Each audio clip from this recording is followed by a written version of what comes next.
Pour la première fois en 18 ans d'aveuglement, j'ai ouvert les yeux. Mais j'ai découvert que ma femme, partageant mon lit, était l'impératrice régnante. Et la servante que je taquinais chaque jour en lui pinçant les joues était en réalité une épéiste légendaire sans égal sous les cieux. Plus terrifiant encore, même le chien jaune de la maison était un démon primordial ayant vécu 400 000 ans. Tout cela parce que l'impératrice craignait qu'on ne m'utilise à mauvais escient. Elle avait donc envoyé divers maîtres des arts martiaux, se déguisant en simple citoyen pour me protéger. Mais comment pouvait-elle deviner que je n'étais pas vraiment aveugle? J'avais volontairement scellé mes yeux et ma conscience spirituelle. Car, ayant traversé les pages d'un livre, j'avais éveillé le système du maître épéiste aveugle. Il suffisait de sceller mes yeux pour devenir continuellement plus fort, et même tirer des récompenses suprêmes du système. Au début, à cause de mon inadaptation à la cécité, et sans la moindre capacité, j'ai failli mourir de faim dans la rue. C'est alors que j'ai rencontré une jeune fille de riche famille. Elle disait vouloir échapper aux pressions familiales pour se marier, et proposer un mariage de façade avec moi. Moi, presque mort de faim, j'ai bien sûr accepté avec empressement. Ainsi, par un concours de circonstances, j'ai commencé une vie heureuse, entretenue par une femme riche. C'était le 10e anniversaire de mon auto-scellement.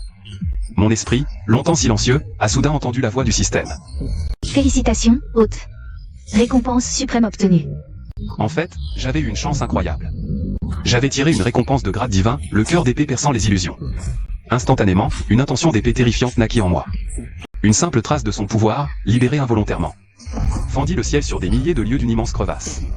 Stupéfait, je pensais, waouh, on peut vraiment fendre le ciel d'un coup d'épée. Je me suis donc empressé de retirer toute mon aura. Et je me suis répété intérieurement.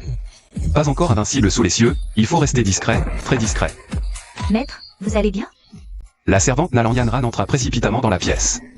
Ses yeux limpides étaient pleins de surprise et de confusion. Comment pourrais-je aller mal, moi, ton maître si incroyable? Disant cela, je pinçai en passant. Sa joue élastique et douce. Le bout de mes doigts ressentit la texture familière et fine. La voyant ainsi, une idée me vint soudain. Une pensée émergea de mon cœur. Yanran, veux-tu apprendre l'épée?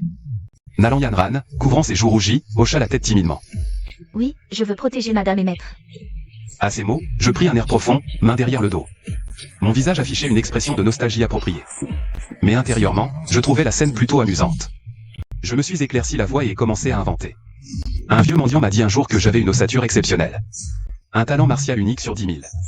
Il a insisté pour me transmettre un manuel de voie de l'épée. Il se vantait même d'être le chef de la voie de l'épée, disant que sans ceci ou cela, la voie de l'épée serait éternellement obscure. À l'époque, je pensais que c'était sûrement un vieil escroc. J'ai feuilleté le livre puis l'ai utilisé pour caler une table. Mais certaines réflexions sur la voie de l'épée dans ce livre étaient plutôt intéressantes, je vais te les raconter aujourd'hui. Au début, Nalanyan faisait juste semblant de s'intéresser, pour m'accompagner. Mais à mesure que je partageais ses aperçus mystiques, mi-vrai mi-faux, venant du système, sa respiration est devenue imperceptiblement haletante. Une clarté, comme celle de l'illumination, a brillé dans ses yeux. Puis une intense intention d'épée a commencé à circuler autour d'elle, se condensant même en grappes de fleurs de mandara vacillantes. Un moment après, elle a tressailli violemment, brisant sur place son blocage. Et atteignant le premier niveau, concentration du cuivre. Un tsunami d'émotions a déferlé dans le cœur de Nalanyan. Son regard posé sur moi était rempli d'une révérence sans précédent. L'empereur est vraiment insondable, une simple remarque a un tel effet divin. Je ne réalisais pas du tout que j'avais involontairement créé une maîtresse d'arts martiaux. Je me suis juste étiré paresseusement, l'esprit préoccupé par autre chose, murmurant que j'allais faire les courses. Puis je suis sorti de chez moi tranquillement. Ce village ordinaire en apparence où je vis est en fait le palais Lingxiao, cœur de la dynastie Wei, reconstruit après rasage. Le premier ministre Zheng Juzong, déguisé en chef du village, regardait le ciel fendu, le visage soucieux. Me voyant approcher lentement avec ma canne d'aveugle, il a vite caché son expression soucieuse pour le pays, et m'a salué avec un large sourire chaleureux. Je me suis soudain rappelé la technique de remodelage des tendons, récompensée par le système, jamais testée. Là, j'avais un sujet d'expérience tout trouvé. L'idée venue, sans un mot. J'ai levé la main et lui ai collé une claque en plein visage, à ce premier ministre en exercice. Puis j'ai commencé à tâtonner au hasard. Zheng Juzong en a eu les veines du front qui ont gonflé de rage. Il occupe une autre position, sous un seul, au-dessus de 10 000. Quand a-t-il jamais subi une telle humiliation publique de se faire toucher le visage? Toi, vieillard, ton destin est extraordinaire. Pourquoi ne pas entrer à la cour comme ministre et te faire un nom? Pourquoi rester ici comme un petit chef de village? Je suis allé encore plus loin. Je lui ai directement tiré le nez pour le sermonner. Cherche plutôt la cause en toi-même. Toutes ces années, as-tu vraiment travaillé dur? Ton salaire a-t-il augmenté? Et je vois que ton front est sombre, tu auras sûrement un accident sanglant bientôt. Le général qui faisait semblant de vendre du charbon à côté n'a finalement pas pu se retenir. Il riait à s'en étouffer. le Premier ministre qui domine habituellement la cour, se fait maintenant sermonner le nez tiré par un aveugle. La scène est tout simplement magnifique. C'est alors que l'impératrice en robe rouge, Mei du Chat, s'approche avec grâce. Elle venait d'écouter le rapport de Nalan Yanran et avait développé une vive curiosité envers moi. Elle voulait venir voir de ses propres yeux, et j'étais déjà déplacé devant l'étal de légumes voisins. Le vendeur, Wang Chan, prince du Nord qui complotait une rébellion. Patron, avez-vous des oignons? Il était perturbé par le phénomène céleste tout à l'heure et par ses pensées de trahison. Tu es aveugle? Regarde toi-même. En effet. Wang Chan leva la tête en entendant ma voix et me vit. Son visage devint instantanément noir comme le fond d'une casserole. Il rêvait depuis longtemps, après la réussite de sa rébellion, de posséder l'impératrice. Il me considérait déjà comme l'ennemi qui lui avait volé ce qu'il désirait. Alors il jeta négligemment les légumes sur l'étal, prêt à me donner une leçon. Quand il m'entendit soudain parler doucement, frérot. À ton accent, tu viens du Nord, non? Écoute un conseil. Fais vite sortir ta femme et tes enfants, ne reste pas là-bas. Pourquoi? Le prince vassal du Nord va se rebeller. Son cher fils est déjà entré secrètement dans la capitale, prêt à semer le trouble. Il ne faudra probablement pas longtemps avant qu'il ne finisse d'exterminer jusqu'au dernier. À ces mots, Wang Chan fut comme frappé par la foudre, son visage changea radicalement, horrifié. Il n'avait même pas encore mis son plan à exécution. Comment cet aveugle pouvait-il le savoir? Il me fixa intensément, le visage plein de fureur meurtrière. Comment le sais-tu? Je souris mystérieusement et tapotai légèrement son épaule. En tant qu'aveugle, savoir lire l'avenir, c'est logique, non? Wang Chan faillit cracher du sang de rage. Il allait exploser en injures quand sa voix s'arrêta net. Car il vit l'impératrice, vêtue simplement, mais d'une autorité écrasante, s'approcher avec grâce. Tu es venu? Je me retournai vers cette aura familière et souris doucement. Bien que plongé dans les ténèbres, je savais que c'était elle. Les beaux yeux de Mei du Chat me regardèrent, moqueurs, puis balayèrent les alentours. Wang Chan, qui transpirait à grosses gouttes à côté, dit d'un ton désinvolte. Je me promenais juste un peu.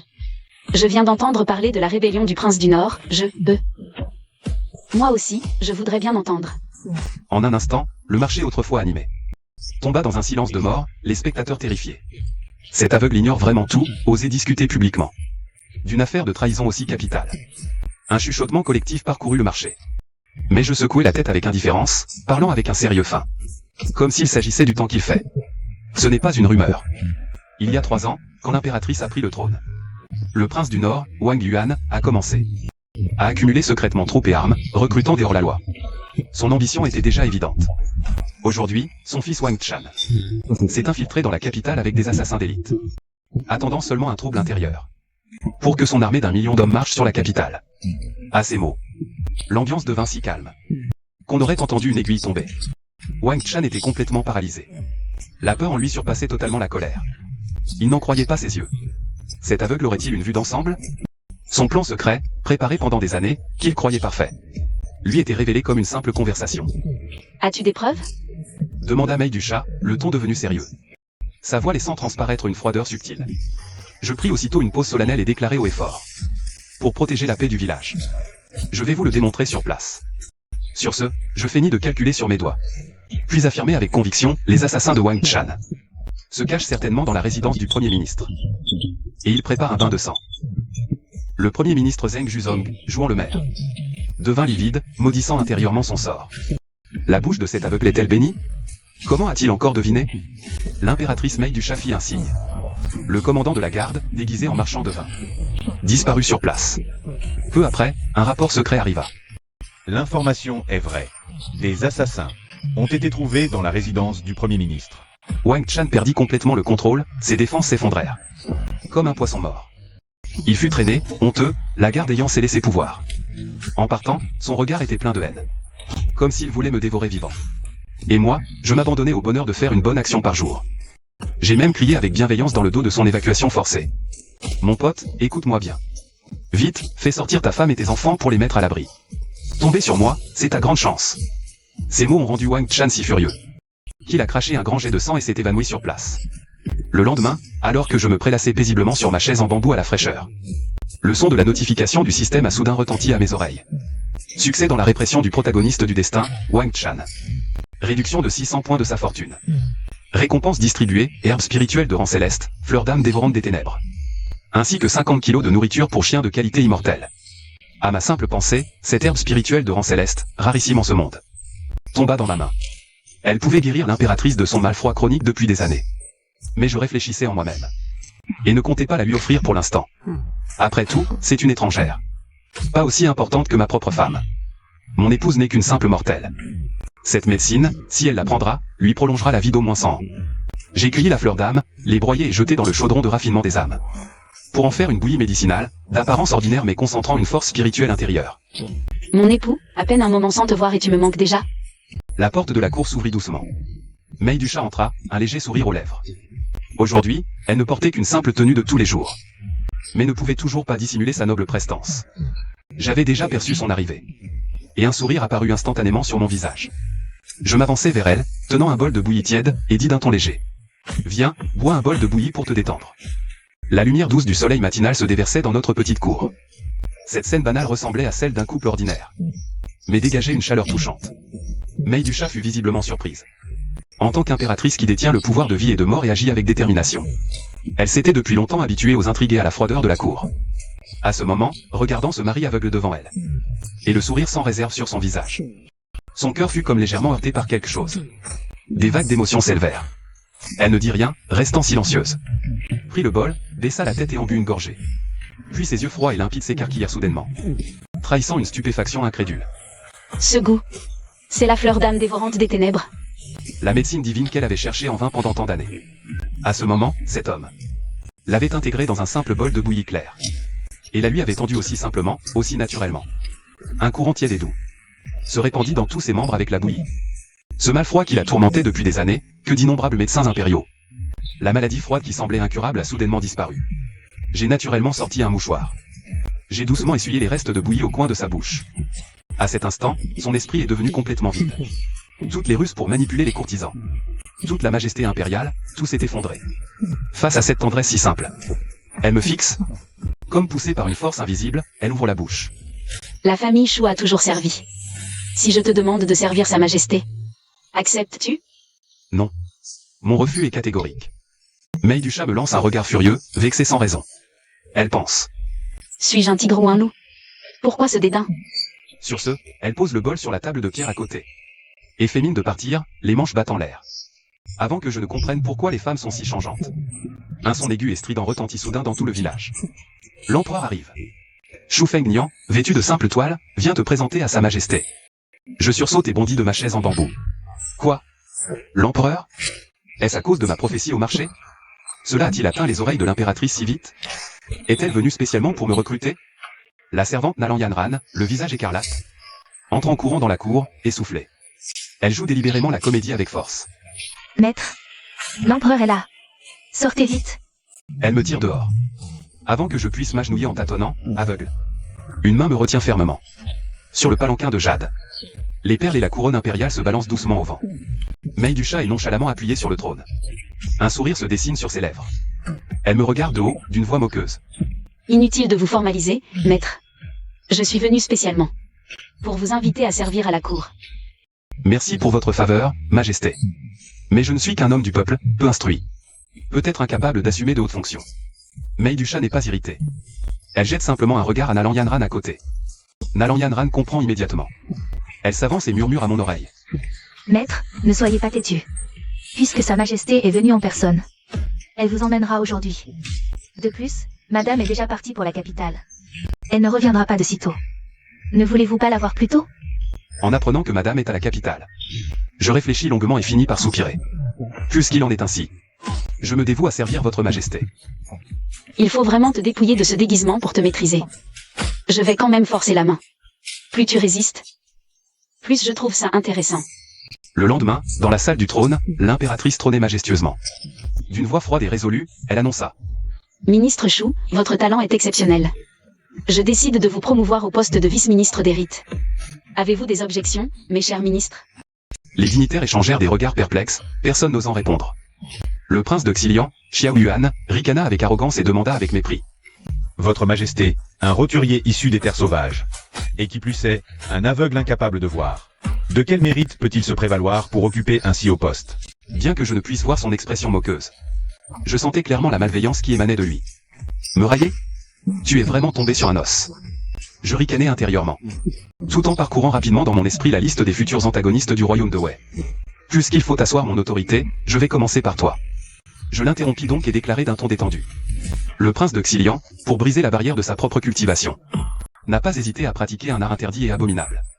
Il a sacrifié 100 000 innocents dans un rituel maléfique. De tels actes sont d'une cruauté inhumaine. Je connais un sortilège d'invocation qui peut révéler la vraie nature de ce scélérat.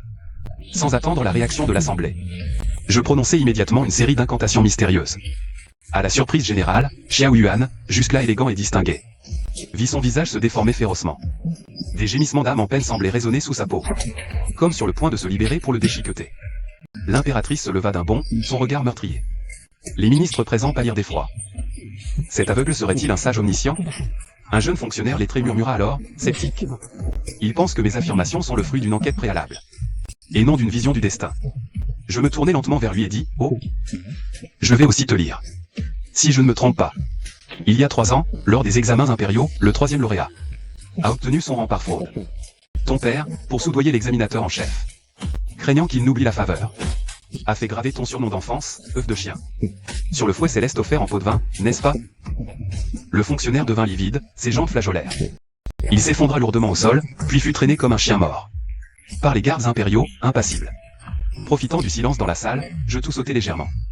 Je m'avançai fièrement devant le premier ministre Zheng Juzong. Je tendis la main et me mis à palper son vieux visage. Zheng Juzong ressentait cette sensation à la fois familière et torturante. Je suis si honteux que je voudrais mourir sur place.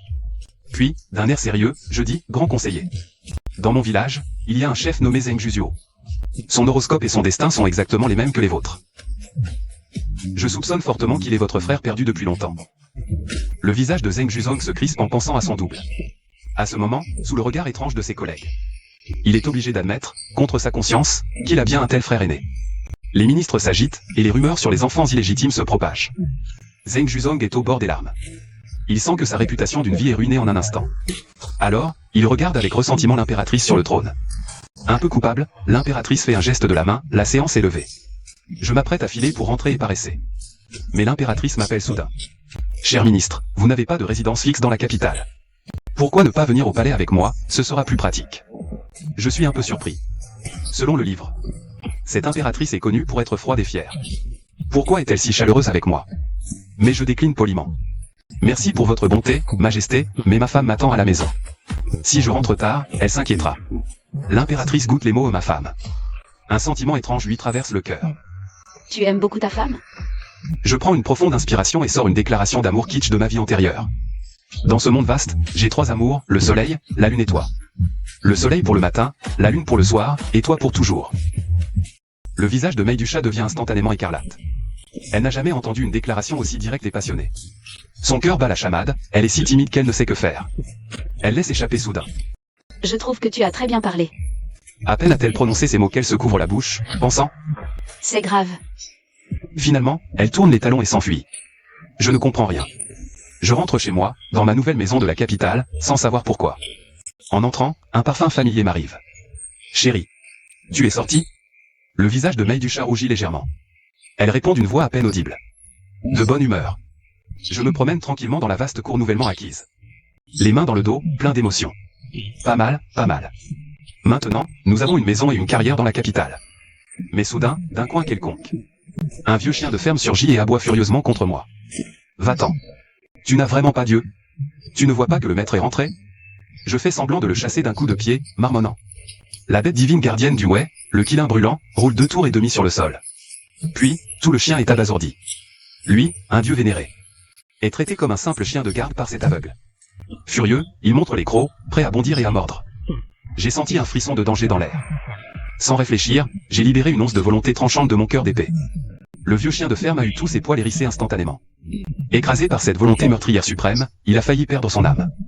Alors, il a immédiatement changé d'attitude. Un virage à 180 degrés, devenu sage en une seconde. Puis il s'est mis à remuer la queue frénétiquement. Il s'est approché pour lécher mon pantalon en quête de faveur. Satisfait, j'ai souri et caressé sa tête de chien. Voilà, c'était pas plus simple? Pourquoi chercher des ennuis? À côté, Nalan Yanran en est resté bouche bée. Cette bête divine est plus flagorneuse qu'un vrai chien. Le lendemain matin, je me suis empressé de planter tous les trésors que le système venait de donner dans le jardin. Puis j'ai sorti de la nourriture pour chiens de qualité immortelle et les versé dans la gamelle. Wanké, à table. Le quilin brulciel n'a pas apprécié du tout. Autrefois, il suivait l'empereur fondateur pour conquérir le monde. Même si sa puissance est maintenant réduite et qu'il est devenu un chien, il ne peut pas subir l'humiliation de manger cette nourriture pour chien de pacotille. Wanké préférerait mourir de faim plutôt que d'y toucher. Mais qui aurait cru que la seconde suivante? Je lui ai enfoncé la tête dans la gamelle. L'arôme enivrant a instantanément explosé ses sens. Ce n'était pas de la nourriture pour chien ordinaire. C'était clairement la moelle du chaos primordial de la légende. Capable de nourrir l'essence des bêtes divines, inestimable. Il est resté figé une seconde. Puis il a plongé la tête dedans pour dévorer frénétiquement. Sa queue battait comme un ventilateur. Oh mon Dieu, c'est trop bon. À ce moment, les deux jeunes filles sont sorties en poussant la porte. À leur surprise, elles ont vu une fleur dévoreuse d'âme des ténèbres dans leur propre jardin. La pivoine céleste merveilleuse et la vigne garde-cœur de la tortue noire. Nalan Yanran s'est frotté les yeux, croyant rêver. Mei du chat a même eu les jambes molles. Elle a failli tomber à plat. Ce qui a laissé tout le monde sans voix, c'est que la bête divine nationale qu'elle vénérait comme un dieu était enchaînée avec une laisse pour chien. À ce moment, comme s'il n'avait pas mangé depuis des siècles. Il avait la tête plongée dans la gamelle, engloutissant la nourriture. Le quilin brûle-ciel était affalé par terre, la langue pendante. Son visage de chien autrefois majestueux n'exprimait plus que des regards suppliants. Voyant cela, Nalan Yanran s'est précipité pour arracher la vieille gamelle et la jeter de côté. Elle a sorti de son anneau de stockage un morceau de viande d'animal étrange dégageant une aura spirituelle. Divin Seigneur, vous êtes le trésor national. Vous ne pouvez pas manger ces aliments pour animaux de pacotille. C'est de la viande spirituelle de premier choix spécialement fournie pour vous par le ranch. Disant cela, elle s'apprêtait à détacher la laisse. À sa surprise, le vieux chien de ferme a jeté un regard de côté. À cette viande spirituelle dont les autres se battraient, maugréant intérieurement. Cette cochonnerie ne suffit même pas à se coincer entre les dents. Elle n'a rien de l'arôme divin de cette gamelle. Sous le regard stupéfait de Nalan Yanran, Wanké a lui-même remis la laisse autour de son cou avec sa patte.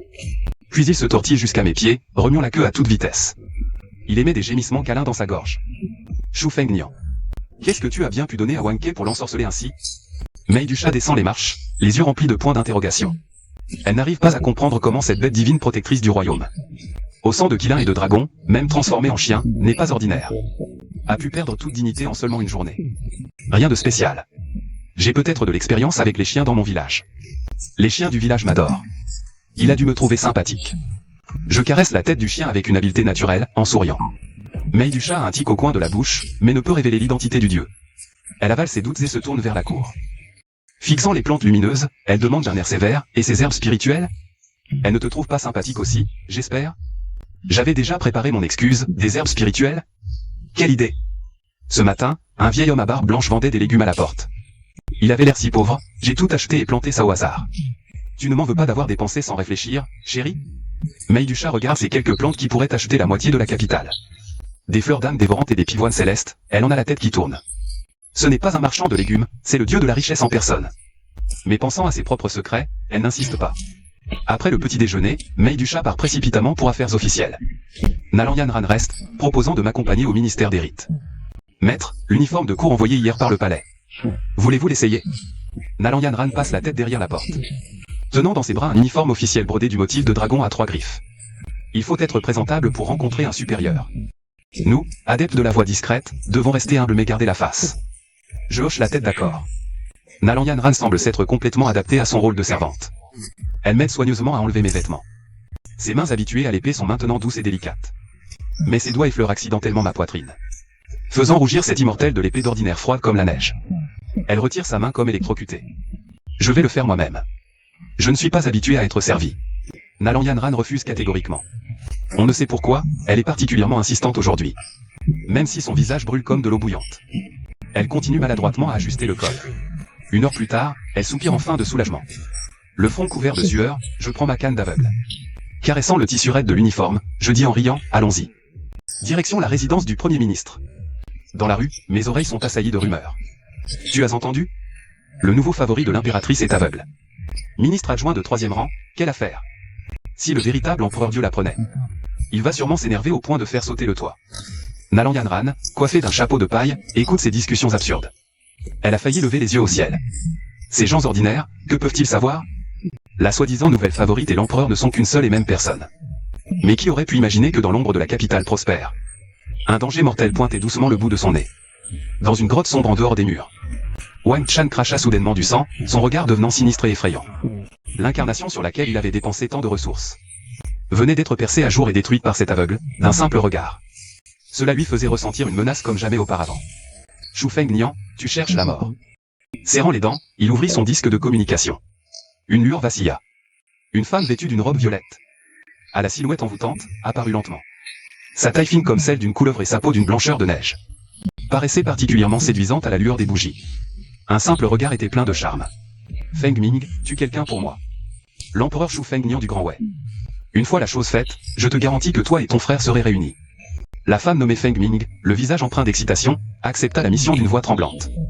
Après avoir coupé la communication, un sourire cruel apparut sur le visage de Wang Xiaoshan. Quel dommage. Ce frère dont il parlait était déjà mort lors d'une expérience. À ce moment-là, j'ignorais tout de cela. J'étais déjà entré dans le bureau du Premier ministre Zheng Juzong. Votre humble serviteur salue votre Excellence le Premier ministre. Alors que je m'apprêtais à m'incliner, Zheng Juzong bondit comme s'il avait vu un fantôme et me retint. Son sourire était plus laid qu'une grimace. Ministre, pas besoin de tant de cérémonie. Asseyez-vous, je vous en prie. Il priait intérieurement pour que cette divinité maléfique s'en aille au plus vite. Moi aussi, j'étais content de me détendre. Je m'assis avec un sourire. Votre humble serviteur vient d'arriver.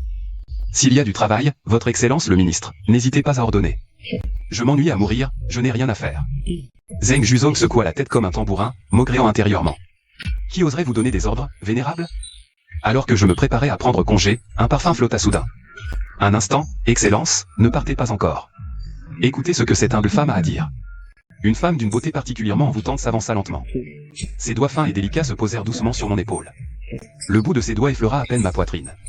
Sa voix était si douce qu'elle semblait amollir les os. Cette femme n'était autre que l'assassin Feng Ming, utilisant le pseudonyme Wu Ming. Confidente en ses moyens de séduction, elle pensait qu'il serait facile de s'occuper d'un aveugle sans cultivation. Je fronçai les sourcils et reculai discrètement d'un pas, pour éviter ce harcèlement soudain. Mais peu importe comment je bougeais, cette main douce me suivait toujours. Puis-je savoir qui vous êtes? Cette humble femme est Wu Ming, secrétaire de 6e rang au ministère des rites. Feng Ming sourit légèrement, ses yeux brillants comme de l'eau. À côté, Zheng Juzong tressaillit, le cœur battant la chamade. Cette jeune femme avait vraiment un culot monstre. En plein jour, elle osait draguer l'homme de l'impératrice. C'est vraiment vouloir la mort. Le visage de Nalan Yanran est déjà froid comme la glace, sa main tenant l'épée tremble légèrement. Un éclair de foudre brille faiblement dans ses yeux. Au moment où je vais exploser, Feng Ming lâche soudain ma main. Elle recule avec élégance à une distance sûre. Ces allers-retours, ces jeux de proximité et d'éloignement, sont ceux qui troublent le plus le cœur des jeunes étourdis. Malheureusement, elle s'est trompée sur un point, mes yeux sont peut-être aveugles, mais mon cœur, lui, voit clair. Je recule imperceptiblement d'un demi-pas, les alarmes retentissant dans ma tête. D'abord des attouchements inconvenants, puis faire semblant de se retirer par pudeur. Cette technique est tout droit tirée du manuel de l'AET vert. Effectivement, Feng Ming prend immédiatement un visage professionnel et se tourne vers Zheng Juzong. Grand chancelier. Ce ne serait pas bien vu que le vice-ministre Shu traîne sans rien faire dès son premier jour. Tout à l'heure, vous parliez de la fête d'anniversaire de Sa Majesté. Pourquoi ne pas laisser votre subordonné aider le vice-ministre à s'en occuper? Ces paroles semblent raisonnables, apparemment soucieuses de mon avenir. Mais en réalité, c'est une pression constante. Je soupire intérieurement. Les calculs les plus habiles se font toujours sous couvert de vouloir votre bien. Zheng Juzong n'oserait jamais prendre de décision à la place du véritable empereur. Mais face à mon calme, il ne peut que sourire avec résignation. D'accord. Faisons comme tu dis. Et voilà comment ce sale boulot d'organiser la fête d'anniversaire m'est tombé dessus. J'ai vraiment envie de l'assommer d'un coup de canne, cette femme. Mais je dois garder les apparences du ministère des rites et acquiescer d'un hochement de tête. En quittant la résidence du chancelier, nous marchons tous les trois dans la rue. L'atmosphère est étrange au possible. La voix rieuse de Feng Ming est claire comme une clochette d'argent. Vice-ministre, il ne reste plus que 7 jours avant l'anniversaire de Sa Majesté. Et si nous trouvions un endroit tranquille pour en discuter à la lumière des bougies? Et parler en détail de la fête?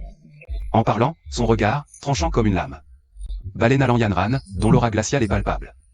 Elle fronce les sourcils, réfléchissant, cette servante a une cultivation insondable. Pour agir, il faudra d'abord trouver un moyen de l'éloigner. Nalan Yanran tourne la tête, son regard froid comme une glace millénaire. Feng Ming sourit doucement, lui rendant son regard sans faiblir. Leurs regards se croisent, on dirait que des étincelles crépitent dans l'air. Moi, au milieu, je fais semblant de ne rien voir de ces manigances. Je tape juste ma canne d'aveugle et soupire, le ciel est vaste, la terre est grande. Mais manger est ce qu'il y a de plus important. On verra ça après que je me sois rassasié. C'est parfait alors. Cette humble fille vient juste d'arriver à la capitale et n'a même pas de logement. Ne pourrais-je pas avoir la chance de goûter au plat du vice-ministre? Feng Ming, décidé à s'accrocher à moi, prend immédiatement un air doux et mielleux pour faire la coquette. Nalan Yanran lance froidement. Non. Le vice-ministre a déjà une épouse à la maison. Veuillez vous respecter. Ce n'est qu'un repas, je ne convoite rien d'autre. Mademoiselle Yanran n'est qu'une servante, mais elle se mêle vraiment de tout. À vous entendre, on dirait que vous êtes l'épouse du vice-ministre. Feng Ming cligna ses grands yeux humides d'un air innocent et dit. Écoutant la conversation devenir de plus en plus incontrôlable, je tendis rapidement la main pour l'écarter, craignant que ces deux grandes beautés ne commencent à se battre en pleine rue. Je ne suis qu'un gendre venu habiter chez ma belle famille. À la maison, c'est ma femme qui décide de tout. Si tu veux nous suivre, suis-nous.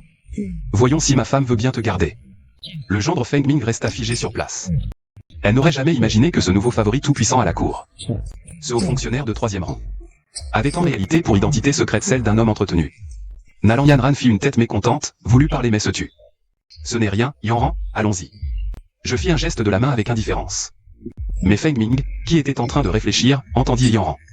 Ses yeux se plissèrent brusquement à ces mots, fixant intensément la servante qui portait une épée et semblait un peu mal à l'aise. C'était la célèbre et glaciale immortelle de l'épée.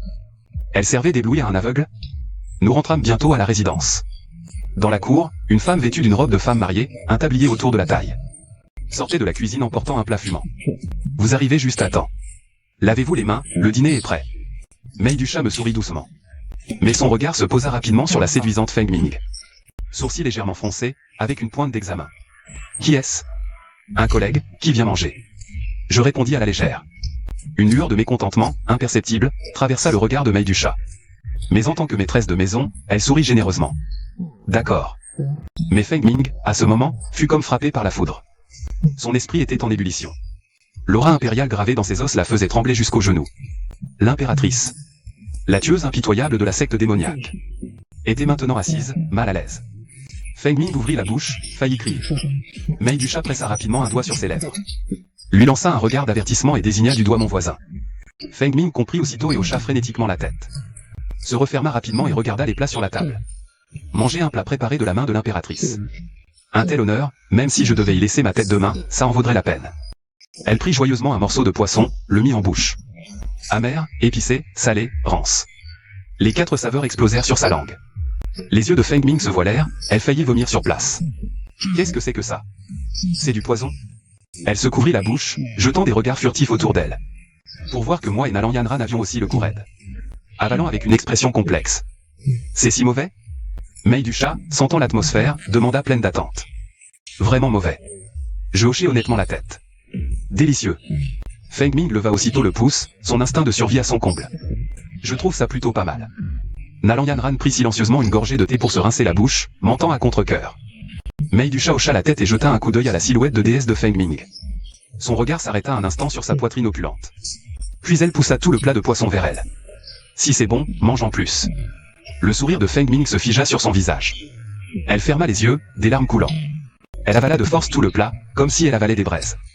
En rouvrant les yeux, elle crut voir sa défunte grand-mère lui faire signe. Tu manges si vite. Ne te presse pas, il y en a encore ici. Mei du chat sourit d'un air entendu et lui poussa quelques autres plats. Feng Ming se couvrit la bouche, luttant contre des hauts le cœur. La salive menaçait de couler. Je ne supportais plus de voir ça. Je pris un plat et me levai. Je vais le refaire pour toi. C'est la première fois que je cuisine. Ne gaspille pas. La voix de Mei du chat prit involontairement une teinte d'autorité souveraine. Je souris doucement. Madame se trompe. Je ne fais qu'ajuster quelques détails à ta base. Comment cela pourrait-il être du gaspillage? C'est comme si l'empereur avait dessiné les plans de son empire, et que ses ministres y apportaient des retouches. Cela s'appelle s'entraider. Sans ton point de départ, comment pourrais-je ajouter la touche finale? Le jardin devint soudain d'un silence effrayant. L'impératrice se tut. Les baguettes de la belle et froide immortelle de l'épée tombèrent par terre. Même la tueuse sensuelle était stupéfaite. Était-ce une déclaration? Ces mots doux étaient plus sucrés que le miel. Feng Ming lança un coup d'œil furtif. Elle découvrit avec horreur que l'impératrice, qui tuait sans sourciller, avait les oreilles d'un blanc laiteux rouge sang. Séduisant. Trop séduisant. Nalan Yanran sortit précipitamment son petit carnet. Murmurant, elle nota cette citation de l'empereur pour séduire.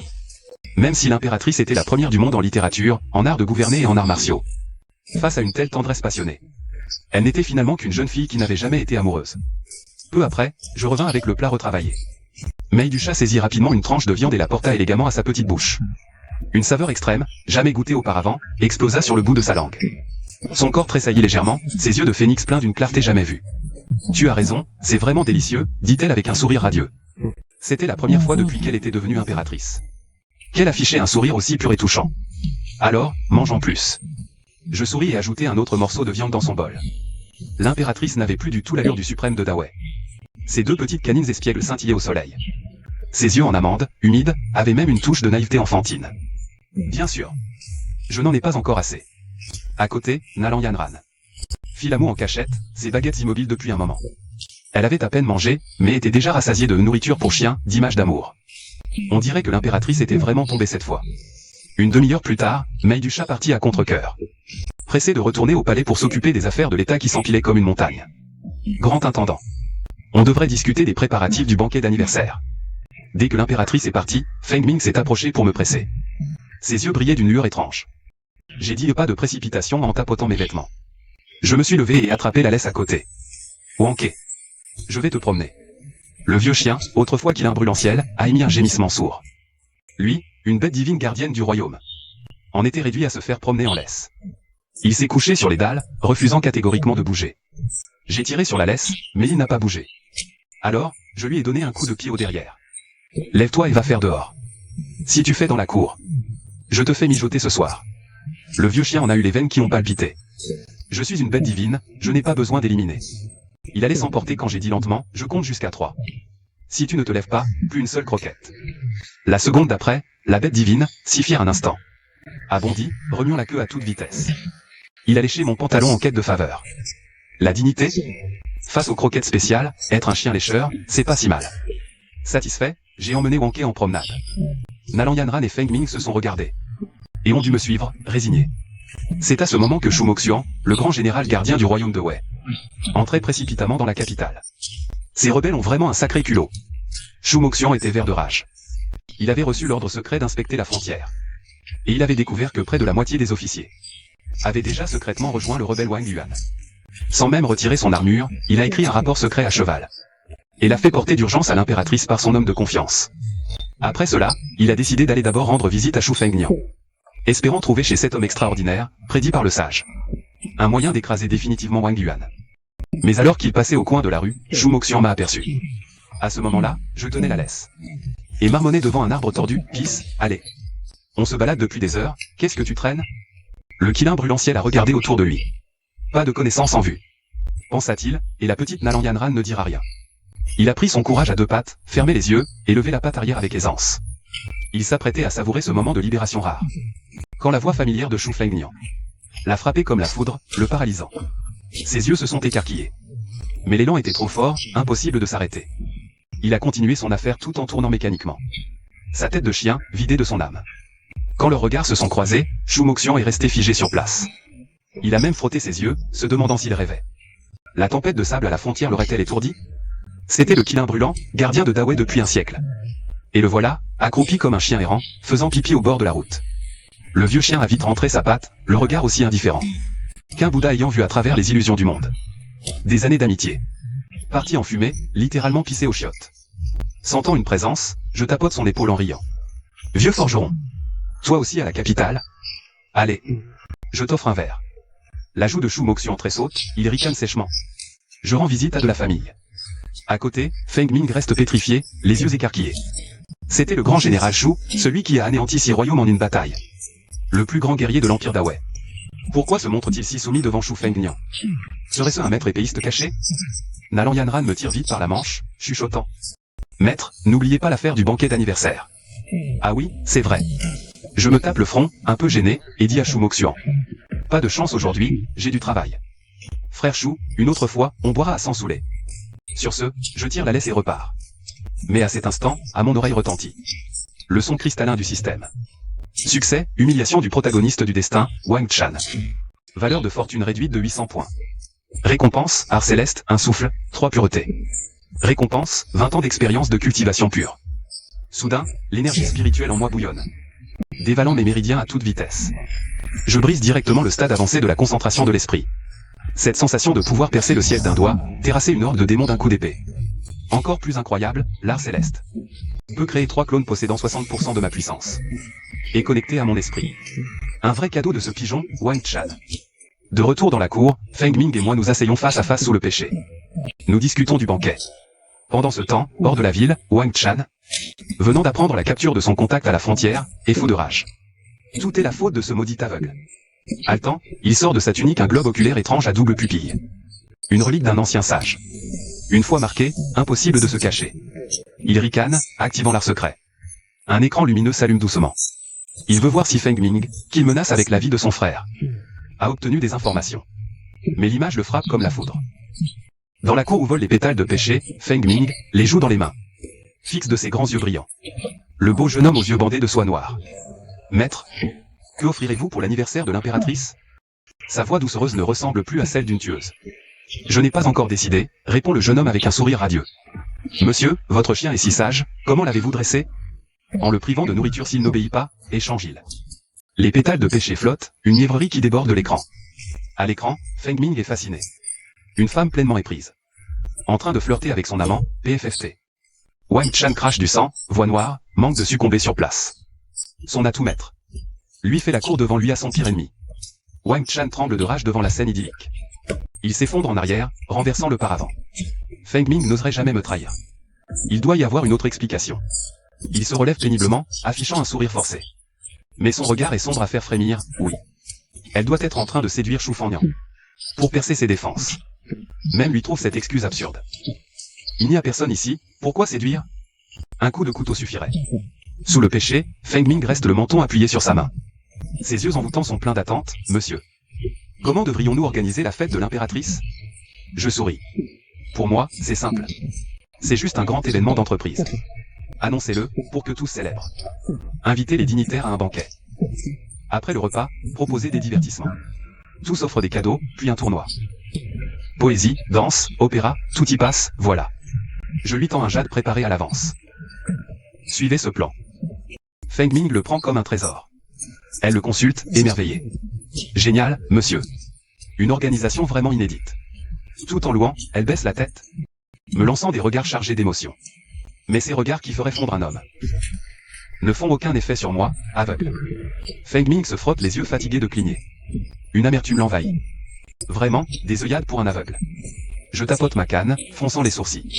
Dans l'histoire originale, Feng Ming n'est pas dame de compagnie. Mais une tueuse célèbre porte ce nom. Feng Ming. Que pensez-vous du prince Wang Chan? J'ai feint l'insouciance en lançant une pique. Feng Ming, d'abord surprise, afficha un mépris glacial. Un héritier arrogant, abusant de son rang pour tyranniser les autres. Sa vie ne vaut pas l'air qu'il respire. Sur ce, elle se tourna vers moi. Sa voix devint douce comme l'eau. Un crapaud comme Wang Chan ne vaut pas un cheveu de maître. J'approuvai silencieusement. Feng Ming est exceptionnellement douée en art de l'âme. Plus tard, elle pourra même devenir une grande puissance du stade intermédiaire de la concentration. Mais sa beauté est maudite. Elle ignore encore que son jeune frère est mort. Et continue bêtement à servir Wang Chan. De l'autre côté de l'écran, Wang Chan, rouge de colère, rugit et brisa sa coupe aux 9 dragons d'une valeur inestimable. Il hurla vers l'ombre, maître des 7 lames. Tue-moi ce couple de chiens. De l'ombre émergea lentement un vieillard en robe grise, cette dague courte à la ceinture. Il s'inclina, impassible, son corps se dissipant dans le néant. À cet instant, sous un péché, je réfléchissais, le menton dans la main. Au menu du banquet d'anniversaire de l'impératrice. Feng Ming, menton dans les mains, me fixait, les yeux brillants. Nalan Yanran, l'épée à la main, se tenait à distance, méfiante. Soudain, une brise fit voler les pétales de péché. Le maître des 7 lames apparut silencieusement derrière moi. Ces 7 lames dégainèrent ensemble, lueur glacée. Je me levai juste à ce moment, m'étirant. Mon bâton d'aveugle balaya l'air derrière moi, frappant pile le poignet du maître des 7 lames. Ces 7 lames tombèrent, tintant sur le sol. Le maître des 7 lames resta figé. Son art martial centenaire, brisé d'un coup. Je sentis mon bâton heurter quelque chose. Intrigué, je me retournai, regardant vaguement vers lui avec mes yeux vides. Hein? Il y avait quelqu'un, tout à l'heure. Le maître des 7 lames recula, le dos en sueur. Coïncidence, ce coup de l'aveugle? Ou bien, serrant les dents, il sortit de sa manche un parchemin jauni. Prêt à lancer son ultime technique, l'avènement des 10 000 lames. Mais le parchemin s'envola dans un coup de vent, atterrissant pile dans ma main. Je tâtai le papier, curieux, et le dépliai. Bien qu'aveugle, je sentais des motifs complexes dessinés dessus. Feng Ming s'approcha, regarda et pouffa. C'est quoi ce dessin? Des couleurs affreuses, en désordre. Nalan Yanran y jeta un œil et commenta froidement. Une composition incohérente, un gribouillage d'enfant. J'acquiesçai profondément. Vraiment de mauvais goût. Avec ce niveau esthétique, pas étonnant qu'il soit un méchant. À ces mots, le maître des 7 lames trembla de rage, la barbe frémissante. Ce dessin est un plan de la disposition du banquet qu'il a soigneusement conçu. Il était destiné à semer le chaos lors du banquet d'anniversaire de l'impératrice. Et maintenant, il est méprisé par ces gens. Il rugit, l'énergie de l'épée s'étendant autour de lui. Se transformant en un rayon de lumière d'épée, il fonce droit sur moi. Je baisse la tête pour étudier le plan. Par inadvertance, je me penche sur le côté, évitant ce coup fatal. Incapable de s'arrêter, le maître de l'épaisse septuple s'écrase dans la niche à chien voisine. Le vieux chien de ferme faisait la sieste à l'intérieur et se met à hurler. Furieux, il sort et aboie frénétiquement sur le maître de l'épaisse septuple. Entendant le bruit, je demande avec inquiétude, qu'est-ce qu'il y a, Wanké? Y a-t-il des rats? Le maître de l'épaisse septuple sort de la niche, quelques brins de paille sur la tête. Il n'a jamais subi une telle humiliation. Alors qu'il s'apprête à attaquer à nouveau, il sent une étrange odeur. Je tiens soudain un sac de nourriture pour chien de qualité immortelle. Je m'apprête à en donner à Wanké pour le calmer. Le ventre du maître de l'épaisse septuple gronde malencontreusement. Trop alléchante. Il a cultivé pendant 100 ans et ne mange plus, mais cette odeur est irrésistible. Entendant le bruit, je comprends soudain. Ah, un invité qui n'a pas encore mangé? Disant cela, je tends une poignée de croquettes. Tenez, ne soyez pas timide, goûtez ma collation spéciale. Le maître de l'épaisse septuple regarde la nourriture pour chien, pâlissant. Mais son corps, incontrôlable, tend la main pour la prendre. Il en goûte prudemment un morceau, et ses yeux s'écarquillent. C'est un objet spirituel imprégné de la voix. Il oublie complètement sa mission d'assassinat. Accroupi par terre, il dévore gloutonnement. Le vieux chien grogne, mécontent. Je prends vite une autre poignée pour l'apaiser. Ne sois pas radin, laissant un peu à l'invité. Feng Ming et Nalan Yanran observent la scène, l'air perplexe. C'est le redouté maître de l'épaisse septuple du monde des arts martiaux. Et maintenant, il est accroupi près d'une niche à chien à voler de la nourriture pour chien. À ce moment, des pas résonnent à la porte de la cour. L'impératrice Mei du Chat entre avec grâce. Elle était venue précipitamment, ayant entendu parler d'un intrus. Mais elle découvre cette scène ridicule. Le maître de l'épaisse septuple sent la présence de l'impératrice. Terrifié, il se prosterne à terre, votre humble serviteur salue votre majesté. Entendant majesté, je sursaute, puis réalise. Ah, votre majesté est venue. Ce roturier n'a pas su vous accueillir. Qu'est-ce que c'est? Mei du Chat pose son regard sur le plan dans mes mains. Je réponds honnêtement, c'est un dessin que j'ai trouvé tout à l'heure. L'impératrice prend le plan, le regarde, et son visage change légèrement. Puis, me fixant intensément, elle sourit soudain. C'est le plan de la disposition du banquet des rebelles. Cher ministre, trouvez-vous ce dessin si déplaisant à regarder? J'ai hoché la tête, évaluant avec sincérité. Couleur chaotique, mise en page encombrée, aucune esthétique. Une lueur d'amusement passa dans les yeux de l'impératrice. Puis elle plaça de grands espoirs dans la fête d'anniversaire que je devais organiser. Feng Ming, à côté, étouffait un rire. Nalan Yanran détourna le regard, impassible. Le maître d'épée des 7 extrêmes était encore accroupi près de la niche, tenant à moitié une poignée de croquettes. Ne sachant s'il devait les manger ou non. L'impératrice lui lança un regard puis le confia à la garde impériale. Quelques gardes en noir apparurent silencieusement. Et traînèrent le maître d'épée des 7 extrêmes. En étant emmené, il regardait avec envie le sac de croquettes. Je secouai la tête, soupirant, on dirait qu'il avait vraiment faim. Mei du Chat s'approcha de moi, d'un ton doux. Pour les préparatifs du banquet, n'hésite pas à demander. Je me frottai le nez, une idée me vint soudain. Ne vous inquiétez pas, votre majesté. Je vais organiser un banquet vraiment unique. Je garantis que tout le monde s'en souviendra. La curiosité brilla dans les yeux de l'impératrice, mais elle n'en demanda pas plus. Elle faisait confiance à cet aveugle qui apportait toujours des surprises. Après le départ de l'impératrice, je restai planté devant les plans. Feng Ming se rapprocha et demanda à voix basse. Maître, comment comptez-vous vous y prendre? Je souris mystérieusement et lâchai 4 mots. Gala du Nouvel An Céleste. Nalan Yanran et Feng Ming restèrent bouche bée. Sans plus d'explication, je commençai à lister ce dont j'avais besoin. Lumière, son, effets scéniques, rien ne devait manquer. Il fallait aussi des interactions et une tombola. Et pourquoi pas quelques sketchs pour faire rire tout le monde. À y penser, je souris moi-même. Ça allait être intéressant. Quant à ce plan de décoration hideux, je le glissai négligemment sous la théière. Le coin de la table était un peu bancal. Autant recycler les déchets. Satisfait, je tapotai la théière maintenant stable. Les préparatifs du banquet étaient terminés, il ne restait plus qu'à attendre le début de la soirée. Mais mon esprit revenait à ce petit lapin rose. L'avatar spirituel de l'impératrice me semblait trop fragile. Profitant d'un moment libre l'après-midi, je fermai les yeux, activant mon mode aveugle. Et étendis discrètement ma perception vers les appartements de l'impératrice. Pour revoir ce mignon lapin spirituel. Le petit lapin dans la sphère dorée tenait toujours sa carotte. Mais cette fois, je remarquai que ses oreilles pendaient mollement. Autour de son corps, quelques filaments sombres s'enroulaient vaguement. Ces fils gris rongeaient lentement la sphère dorée. Je fronçai les sourcils. Cela ne semblait pas normal. Le système émit un bip opportun. Détection d'une fluctuation anormale de haut niveau d'énergie spirituelle. Analyse, blessure ancienne non guérie, résidu de poison froid. Recommandation, utiliser la fleur d'âme sombre pour le traitement. C'est alors que je me souvins de la plante spirituelle que j'avais utilisée. Il y a vraiment des blessures internes chez l'impératrice. Pas étonnant que son avatar spirituel paraisse faible. J'ouvre les yeux, réfléchissant en me caressant le menton. Bien que la fleur des âmes de l'ombre soit épuisée. Les graines du système ne sont plantées que depuis 3 jours. Mais il y a d'autres herbes spirituelles tonifiantes dans la cour. Je devrais pouvoir préparer un remède apaisant. Je me lève et me dirige vers le jardin médicinal. En mode aveugle, je vois les flux d'énergie même les yeux fermés. Les herbes brillent de différentes couleurs dans ma vision spirituelle. Je choisis soigneusement quelques plantes riches en énergie yang. J'ajoute 2 ingrédients pour équilibrer les propriétés. Nalan Yanran me voit agenouillé près du jardin. Elle s'approche et demande doucement, « Maître, besoin d'aide ?» Je secoue la tête, je prépare juste une infusion santé. Elle ne pose plus de questions et reste silencieusement à côté. Je lave soigneusement les herbes sélectionnées. Je les mets dans une marmite avec de l'eau spirituelle, à feu doux. En mode aveugle, je vois les propriétés fusionner. Des énergies colorées s'entrelacent et tournent dans la marmite, se condensant progressivement en une lueur chaude orange-rouge. En préparant, je murmure malgré moi. Comment cette fille a-t-elle une constitution pire que la mienne? Tant de blessures internes à un si jeune âge. Elle ne s'est certainement pas bien soignée. À peine ai-je fini que la porte de la cour grince doucement. L'impératrice Mei du Chat est là, debout à l'entrée. En tenue ordinaire aujourd'hui, son expression est complexe. Elle a évidemment entendu mes murmures. Je me précipite pour saluer, un peu paniqué. Majesté, que faites-vous ici? Le banquet n'est que ce soir. Elle entre lentement, son regard se pose sur la marmite. D'un ton neutre, que prépares-tu? Je réponds honnêtement, une infusion médicinale santé. En disant cela, je prends une cuillère pour goûter la température. Mais l'impératrice prend naturellement la cuillère, je goûte. Elle porte le liquide à ses lèvres, le savourant attentivement. Ses yeux froids s'écarquillent légèrement, cette recette. Je souris et explique, juste des herbes tonifiantes. En boire souvent est bon pour la santé. Elle repose la cuillère, silencieuse un moment, puis murmure. Tu sais, n'est-ce pas? Je fais l'innocent, savoir quoi? L'impératrice me regarde droit dans les yeux, bien qu'elle sache que je ne vois pas. Savoir que je suis Mei du Chat.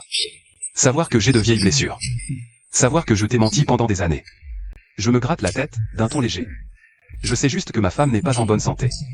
Qu'elle a besoin qu'on s'occupe d'elle, qu'elle se soigne. Le reste n'a pas d'importance. L'impératrice est stupéfaite, ses paroles préparées restent coincées. Je fouille dans ma tunique et en sors un petit paquet en papier. À l'intérieur, quelques boules de sucre couleur ambre. Des pastilles pour la gorge que j'ai faites en préparant le remède. Goûte, c'est sucré. J'en prends une et l'attends naturellement à ses lèvres. L'impératrice ouvre la bouche par réflexe, prenant la pastille. La douceur se répand sur le bout de sa langue. Avec un léger parfum d'herbe médicinale. Ses joues rougissent à vue d'œil. L'atmosphère sérieuse s'évapore instantanément. Je lui demande en souriant si c'est bon. L'impératrice, la pastille entre les dents, fait un bum indistinct. Ses yeux, toujours empreints d'autorité, trahissent un peu de panique. Elle semble vouloir dire autre chose, alors je lui en mets une autre. C'est bon pour la gorge. La deuxième pastille la laisse sans voix. Elle me regarde, les joues gonflées. Mais son regard n'a plus rien de l'autorité impériale. Elle ressemble plutôt à un petit animal qu'on nourrit. Nalan Yanran s'est discrètement éloigné sans qu'on s'en aperçoive. Le dos tourné, ses épaules tremblent légèrement. Je continue à préparer le remède, d'un ton décontracté. Un bol par jour, et dans 3 mois, ça devrait aller mieux. L'impératrice avale la pastille et demande doucement. Pourquoi es-tu si gentil avec moi? Je réponds naturellement, tu es ma femme. À qui d'autre serais-je gentil? L'impératrice se tait à nouveau, mais j'entends sa respiration s'accélérer. En mode aveugle, je vois la sphère dorée. Elle aussi violemment, un lapin rose y faisant des roulades. Les oreilles dressées, manifestement très excitée. Longtemps après, l'impératrice murmure. Après le banquet ce soir, j'ai quelque chose à te dire. D'accord, je t'attends. Elle se retourne et part rapidement, le pas un peu désordonné. Je continue à préparer le remède, un sourire aux lèvres. Ce petit lapin est plutôt timide. Une fois le remède prêt, je le filtre soigneusement et le verse dans un flacon de jade. Je demande à Nalan Yanran de le porter aux appartements, avec pour instruction de le prendre quotidiennement. Nalan Yanran prend le flacon, le regard complexe. Maître, vous êtes vraiment? Elle ne finit pas, mais je comprends. Je fais signe de la main pour qu'elle aille le porter. Le jardin retrouve le calme. Je m'assois sur le banc de pierre pour me reposer. Le signal du système retentit à nouveau. Événement émotionnel clé détecté. Liste des missions mises à jour. Veuillez consulter. Je n'ai pas envie de regarder maintenant, de toute façon, la mission attendra. Je pense plutôt à ce que l'impératrice va dire ce soir. Elle ne va quand même pas tout avouer? En fait, j'ai déjà deviné à peu près tout. Mais puisqu'elle ne dit rien, je fais semblant de ne rien savoir. C'est plus facile comme ça. Le vieux chien errant vient se frotter à ma jambe. Je lui caresse la tête en disant, sois sage au banquet ce soir. Arrête de voler de la nourriture partout. Le vieux chien de ferme gémit en signe de protestation. Je ris et lui donne une poignée de croquettes. Mais j'attends avec impatience le banquet de ce soir. Et ce que l'impératrice dira après. Quoi qu'elle dise, la vie continue. Et elle ira de mieux en mieux. Je me lève du banc de pierre en sifflotant. Nalan Yanran est déjà de retour, attendant tranquillement près de la porte. Je touche mon ventre, l'idée d'une célébration me vient. Avant le banquet, allons acheter des ingrédients frais. Yanran, viens avec moi faire des courses. J'appelle à l'intérieur, Wang Ke, toi aussi. Le vieux chien sort de son panier, remuant la queue avec excitation. Nalan Yanran répond doucement, oui. Et nous voilà partis, moi, le chien et l'immortel à l'épée. Les rues de la capitale sont animées en ce début d'après-midi. Cris des marchands, rires d'enfants, tout se mêle. Je marche lentement avec ma canne, d'excellente humeur. En mode aveugle, je perçois les flux d'énergie environnants. Les passants sont entourés d'auréoles colorées. Blanc pâle pour les civils, vert clair pour les apprentis cultivateurs. Parfois, quelques lueurs vives, des fonctionnaires. Soudain, un soupir d'exaspération devant moi. Cette voix. Zheng Juzong. Je dirige ma perception dans cette direction. Effectivement, l'aura violet foncé du Premier ministre. Elle s'agite violemment autour d'une table de pierre. En face, une aura orange vive, celle d'un enfant. Nalan Yanran murmure à mon oreille. Le Premier ministre joue aux échecs avec un gamin. Il a déjà perdu 3 parties. Je retiens un rire. Quel piètre joueur. En m'approchant, j'entends Zheng Juzong buter. Encore une. Je n'y crois pas. L'enfant répond d'une voix claire, promis, vieux monsieur. Si tu perds, tu m'achètes des tangulus. Je ne peux m'empêcher d'intervenir. Pas de chance aujourd'hui, mon vieux. Zheng Juzong se retourne. À ma vue, son expression devient complexe. Il veut garder sa dignité, mais la défaite le gêne. Il finit par lâcher, voudrais-tu essayer, frère? Je suis là pour me détendre. J'accepte en riant. Je m'assieds sur le banc, activant le mode aveu. L'échiquier apparaît clairement dans ma vision énergétique. Chaque pièce émet une lueur faible. Je vois les coups possibles, les changements d'énergie. L'enfant dit, fier, à toi de jouer, oncle aveugle. Je souris, touche un pion, le pose. À ce coup, l'enfant fait d'eau. Zheng Juzong laisse échapper, brillant. Ensuite, chaque mouvement semble anodin. Mais bloque toujours l'adversaire au moment critique. L'enfant s'impatiente, son visage rougit peu à peu. Quand je pose enfin la pièce décisive. L'enfant éclate en sanglots, oncle aveugle et méchant. Tout en pleurant, il n'oublie pas de réclamer son dû. Pas question de lésiner sur les brochettes de fruits. Zheng Juzong, de bonne humeur, sort l'argent sans hésiter. D'accord, je t'en achète 2. L'enfant, le sourire aux lèvres, s'enfuit avec ses brochettes. Zheng Juzong se tourne vers moi, étonné. Frère, ton jeu d'échecs est prodigieux. Je fais un geste modeste, c'est juste de la chance. En réalité, en mode aveugle, voir le jeu ne change rien. À cet instant, un officier en civil arrive en courant. Il murmure quelques mots à l'oreille de Zheng Juzong. Le visage de Zheng Juzong se grave, il me salue. Frère, j'ai une affaire urgente à régler. Nous reprendrons les échecs une autre fois, dit-il avant de partir. Alors qu'il se retourne, je ferme les yeux et vois. Le papier que l'officier lui tend dégage une énergie anormale. Teintée d'une lueur sanguine et d'une aura martiale. Sans doute des nouvelles urgentes de la frontière. Mais cela ne me concerne pas pour l'instant. Je continue vers le marché avec Nalan Yanran et le vieux chien. Nalan Yanran, à mes côtés, murmure soudain. Monseigneur semble de bonne humeur aujourd'hui. Je souris et acquiesce. Oui, le beau temps égaye l'humeur. Elle se tait un moment, sort un petit carnet de sa manche. Et y écrit rapidement quelques mots au fusain. Curieux, je lui demande ce qu'elle écrit. Nalan Yanran, rarement troublé, range vite le carnet. Rien, juste des notes quotidiennes. En mode aveugle, je vois sur la couverture du carnet. Les mots au journal d'observation de l'empereur en écriture fine. Sur la dernière page, il est écrit. Aujourd'hui, l'empereur sourit comme un chat voleur, visiblement ravi. Je réprime un sourire, feignant l'ignorance. Nous poursuivons jusqu'à l'étal de légumes habituel. Le marchand, une connaissance, parlait dernièrement de la frontière nord. Il m'accueille chaleureusement, de retour pour des légumes. J'ai des légumes magiques frais arrivés aujourd'hui. Je choisis quelques légumes de saison. Et achète un poisson vivant pour le dîner. En payant, le marchand baisse mystérieusement la voix. Avez-vous entendu? La frontière semble agitée. Je marque une pause, puis réponds calmement. Les affaires de l'État dépassent les simples gens. Le marchand rit, gêné. C'est vrai. Après les achats, nous repartons. En passant près du salon de thé, j'entends le compteur à voix haute. Cela raconte comment l'impératrice a pacifié le pays après son accession au trône. Je m'arrêtai un instant pour écouter. Nalan Yanran demanda doucement. Maître, voulez-vous entrer vous asseoir? Je secouai la tête en disant. Il est temps de rentrer préparer le banquet du soir. En me retournant, plusieurs personnes aux allures de pugilistes sortirent du salon de thé. Leurs conversations murmurées me firent ralentir le pas. Des mouvements suspects de trop au nord, un changement se prépare peut-être. L'anniversaire de l'impératrice rassemble toutes les factions. C'est le moment idéal pour agir. Leur aura était empreinte de férocité, clairement des individus malveillants. Nalan Yanran s'en aperçut aussi, la main sur la poignée de son épée. Je secouai légèrement la tête pour lui signifier de ne pas bouger. Ce n'est pas le moment de les alerter. Le groupe disparut rapidement au coin de la rue. Je notai mentalement les caractéristiques de leur aura. En vue du banquet, je resterai attentif à de telles fluctuations. De retour à la résidence, je commençai à préparer les ingrédients. Nalan Yanran m'aidait en secondant. Le vieux chien de ferme était couché à l'entrée de la cuisine, bavant. En coupant les légumes, je demandai nonchalamment. Yanran, penses-tu que le banquet de ce soir se passera bien? Nalan Yanran répondit sérieusement. Avec vous, maître, tout ira bien. tu as confiance en moi, à ce point. Parce que le maître crée toujours des miracles. Ces paroles me firent rougir, moi le vieux. Je changeai vite de sujet en disant de me rappeler ce soir. De déclencher l'effet spécial pour sa majesté à l'heure prévue. Nalanyanran acquiesça et le nota. Les préparatifs des ingrédients étaient presque terminés. Lorsque Feng Ming revint en hâte de l'extérieur. Elle était allée faire une dernière inspection du lieu du banquet aujourd'hui. Dès son entrée, elle dit avec excitation. Maître, tous les arrangements sont parfaits, sans défaut.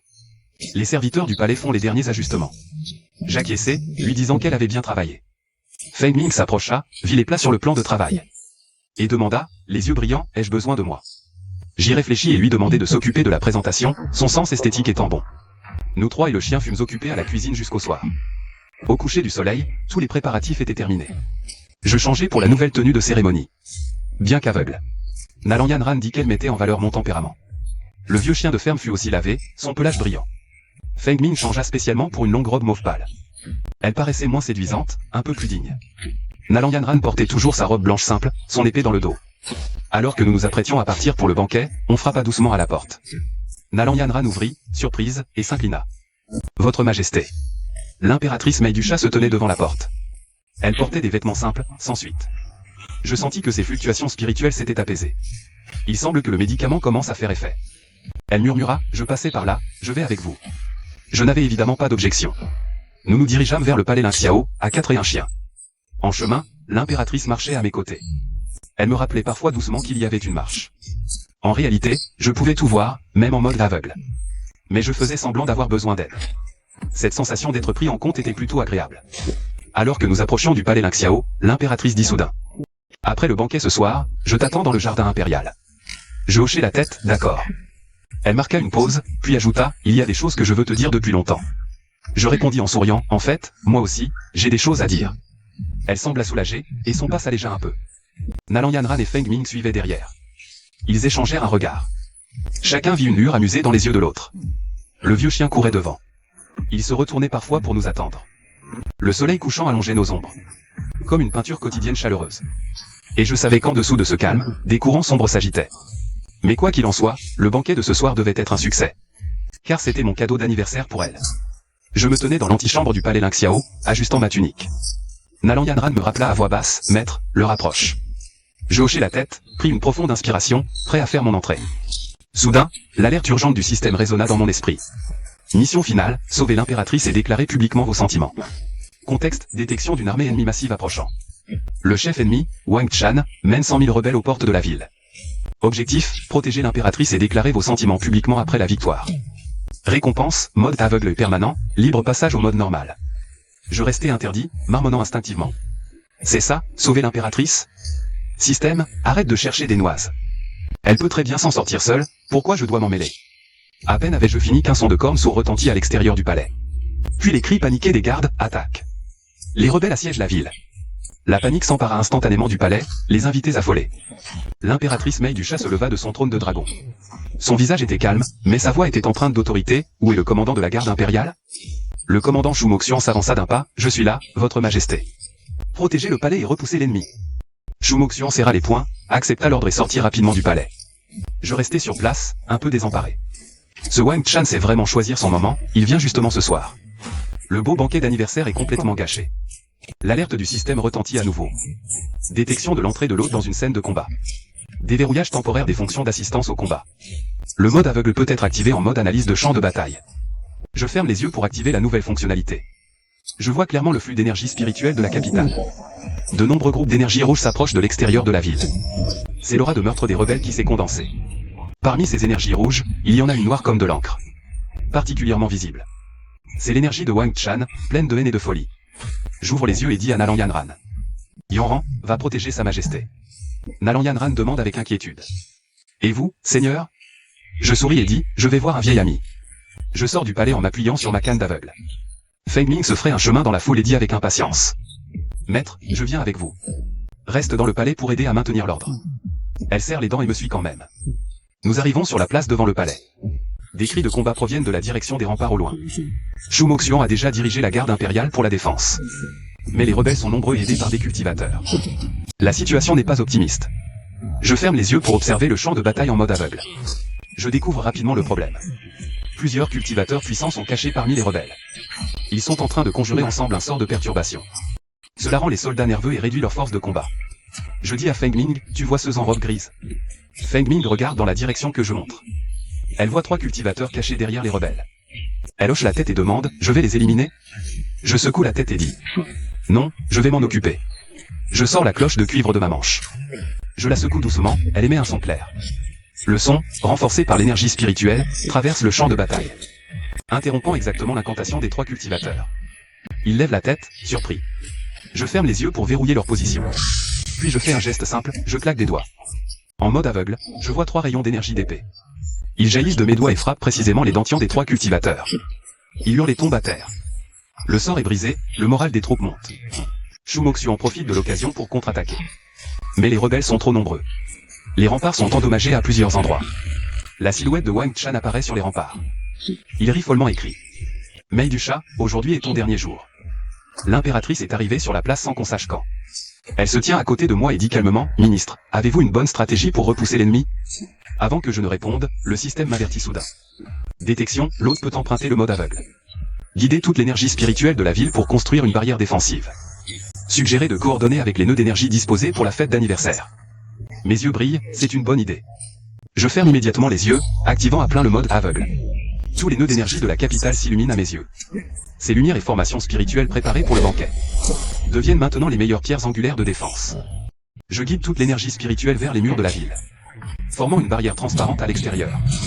Les attaques des rebelles frappent la barrière, ne provoquant que des ondulations, incapables de la percer. À cette vue, Wang Chan entre dans une rage folle.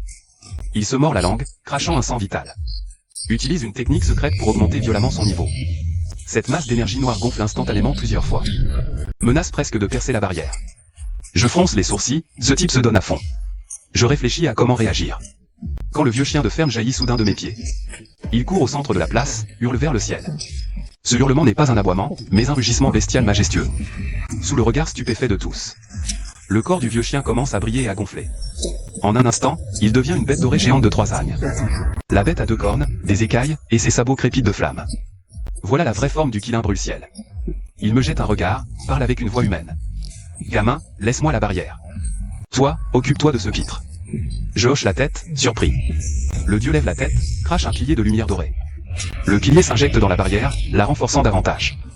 Les attaques de Wang Chan ne peuvent plus l'ébranler. Au même moment, Nalan Yanran passe à l'action. Elle dégaine son épée, son intention d'épée s'élève vers le ciel, se transformant en un courant de lumière bleue. Zigzagant parmi les rebelles, fauchant les ennemis comme du blé. Zheng Juzong apparaît de nulle part. Il tient un registre, crie à haute voix. Wang Chan, tes provisions accumulées ont été interceptées. Les familles de tes généraux sont aussi sous notre contrôle. Rends-toi maintenant. Ces mots portent un coup dévastateur. L'agitation se propage immédiatement parmi les rebelles. Beaucoup de soldats hésitent, reculent. Voyant cela, Wang Chan devient fou furieux. Il hurle, saute du donjon, se rue vers l'endroit où se trouve l'impératrice. Je soupire, sachant que c'est à mon tour d'agir. Je ferme les yeux, active le mode aveugle. Chaque mouvement de Wang Chan ralentit à mes yeux. Il a 13 nœuds de circulation d'énergie sur son corps. En détruire 3 suffira à anéantir son niveau.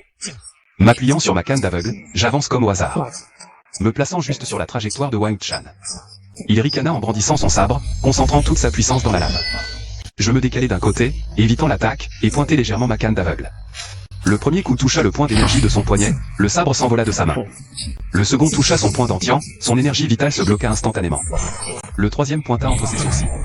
Wang Chan resta figé sur place, son regard empli d'incrédulité. Toi, comment est-ce possible? Je repris ma canne et dis calmement. Aux échecs, tu es nul. À la guerre, tu es nul. En tant qu'homme, c'est encore pire. Il ouvrit la bouche pour parler, mais s'effondra aussitôt, inconscient. Le général capturé, l'armée rebelle se dispersa en un instant. La garde impériale en profita pour attaquer, reprenant rapidement le contrôle. Du début à la fin, le combat dura moins d'une demi-heure. Je désactivai mon mode aveugle et ouvris les yeux. Même si tout était encore noir devant moi, je pouvais entendre les acclamations alentour. Shu Moxian s'approcha à grandes enjambées et me tapa lourdement sur l'épaule. Mon frère, tu assures. Je vacillai sous la claque et souris amèrement. Doucement, ce vieil os n'en peut plus. L'impératrice s'approcha et murmura, merci. Gêné, je me grattai la tête, de rien, c'était normal. La notification du système retentit alors. Danger pour l'impératrice écartée. Tâche accomplie à 80%. Hôte, veuillez procéder à la déclaration publique. Ma lèvre tressaillit. Ce système est vraiment un tyran. Mais c'était effectivement le bon moment. Tous les regards étaient fixés sur nous. Je pris une profonde inspiration et me tournai vers l'impératrice. Incapable de la voir, je percevais pourtant sa présence. Votre Majesté. Ce sujet a quelque chose à dire. Je m'éclaircis la voix, un peu nerveux. Un silence soudain tomba, tous les yeux se tournèrent vers moi.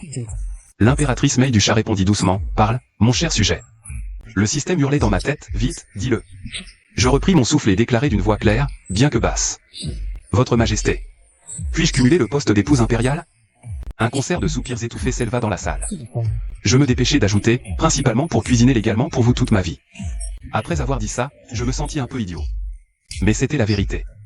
L'impératrice resta silencieuse si longtemps que je crus qu'elle était en colère. Puis j'entendis sa voix empreinte de sourire. Une voix humide, comme chargée de larmes, accordée. 2 mots simples, mais lourds comme des montagnes. La foule resta muette un instant, puis explosa en acclamations. Shu Moxian fut le premier à crier. Félicitations à votre Majesté. Félicitations à l'épouse impériale. Zheng Juzong caressa sa barbe en riant. Le bonheur vient par 2. Nalan Yanran me chuchote à l'oreille. Le vieux maître est félicité, Feng Ming applaudit joyeusement. Le vieux chien rustique reprend sa forme originale et s'accroupit à côté. Il murmure, seul je l'entends, enfin tu l'as dit. Même moi, j'étais impatient pour toi. La voix du système retentit à point nommé. Félicitations, hôte. Déclaration publique accomplie. Toutes les missions finales terminées. Distribution des récompenses. Réalisation de l'exploit devenir un sage discret. Récompense, compétence permanente mode yeux ouverts feignant la cécité. Permet de basculer librement entre yeux ouverts et fermés. Effet, voir le monde réel les yeux ouverts. Tout en conservant la vision de l'énergie spirituelle. Les yeux fermés, restaure toutes les fonctions du mode aveugle original. Je reste un instant interdit. Cette compétence a l'air bien. J'essaie mentalement, ouvrir les yeux. Le monde obscur depuis 18 ans s'illumine soudain. Je vois le majestueux palais Lingxiao. Les visages souriants autour de moi. Les yeux phénix légèrement rougis de l'impératrice. Aujourd'hui vêtue d'une robe dorée, d'une beauté à couper le souffle. Une larme non essuyée perle encore au coin de son œil. Je vois aussi le sourire léger sur le visage froid de Nalan Yanran. Feng Ming parle avec excitation à son voisin. Zheng Juzong et Shu Moxian se félicitent mutuellement. Le vieux chien rustique, accroupi, agite la queue comme un éventail. Chacun est auréolé d'une lueur d'énergie spirituelle colorée. La réalité se superpose à la vision spirituelle. Je ressens un vertige irréel. L'impératrice, voyant mes yeux ouverts, se couvre la bouche, surprise, tes yeux. Je souris, hoche la tête puis la secoue. Je peux voir. Mais je pourrais les refermer. Elle semble comprendre, son visage s'illumine d'un sourire. Quoi qu'il en soit, c'est une bonne chose. Je parcours l'assistance du regard, gravant chaque visage dans mon cœur. Puis je ferme doucement les yeux. Le monde redevient sombre, mais plus clair. C'est plus confortable, aveugle. Habitué à l'obscurité, voire trop d'un coup ébloui. Je murmure. L'impératrice glousse, comme tu veux. Shu Moxian s'approche, sa voix fortonne. Ce soir, on boit jusqu'à tomber. Banquet de victoire et de noces combinées. Zheng Juzong approuve rarement, il faut célébrer. Ainsi commence un banquet improvisé mais grandiose. Les serviteurs réaménagent rapidement la salle. Les soldats tombés sont dignement honorés. Les rebelles capturés sont jetés en prison. Wang Chan, privé de son pouvoir, est isolé en attendant son jugement. Au banquet, assis près de l'impératrice. Bien que les yeux fermés, je perçois tout. Les officiers viennent tour à tour porter des toasts. Je réponds à chacun, t'es remplaçant le vin. Feng Ming s'assoit discrètement à côté de moi et murmure. Monsieur, vous voyez vraiment? Je hoche la tête, puis la secoue. Je vois, mais je préfère ne pas regarder. Elle fait, oh, l'air à moitié convaincu. Puis, joyeusement, elle dit, alors je n'ai plus besoin de faire la demoiselle. Je souris. Donc tu faisais semblant tout ce temps? Nalan Yanran s'approche, un verre à la main, et dit doucement. Seigneur, je vous porte un toast. Je prends le verre et le vide d'un trait. Elle hésite, puis ajoute, voulez-vous lire le journal? Je fais vite non de la main. Gardez-le. Elle semble visiblement soulagée. Le vieux chien errant trottine et frotte sa tête contre ma main. Je lui caresse la tête. Pourquoi ne pas reprendre ta forme? Il grogne, c'est trop voyant, il préfère être un chien, c'est plus libre. Surtout parce que mes croquettes maison sont trop bonnes.